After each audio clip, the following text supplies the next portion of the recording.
탄핵의 역사.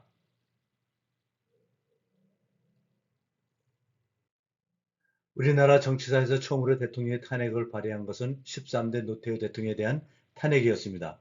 1990년 야당인 평화민주당이 노태우 대통령의 헌법 위반을 사유로 국회에 탄핵안을 제출하였으나 당시 여당인 민주자유당이 다수당이라서 불발되었습니다.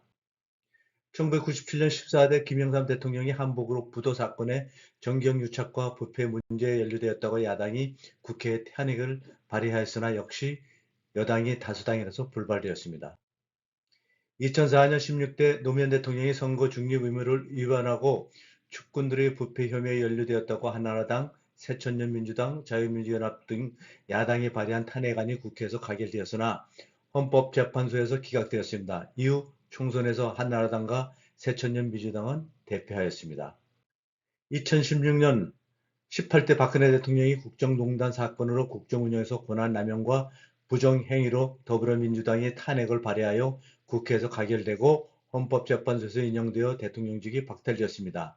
당시 여당인 자유한국당 의원 62명이 찬성하여 탄핵이 통과되고 이후 총선에서 한나라당이 대패하였습니다.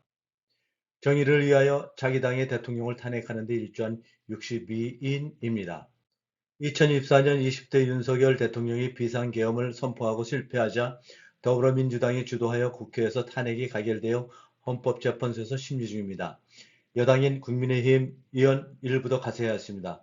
윤석열 대통령은 박근혜 대통령 탄핵 당시 검찰수사팀장이었고 한동훈 전 국민의힘 대표는 담당 검사였습니다. 이후 박 대통령의 뒤를 이어 당선된 문재인 대통령이 당시 윤석열 검사장을 검찰총장으로 임명하였으나 조국 전 법무장관과의 문제로 검찰총장직을 내놓고 국힘에서 대선 후보가 되어 대통령에 당선되었습니다.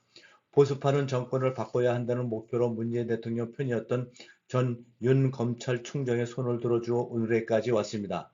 여당이었던 더불어민주당은 자기 편인 당시 윤석열 검찰총장을 몰아내는 역할을 하였습니다. 지금은 아군인지 적군인지 보수편인지 진보편인지 헷갈리는 시국이네요. 감사합니다.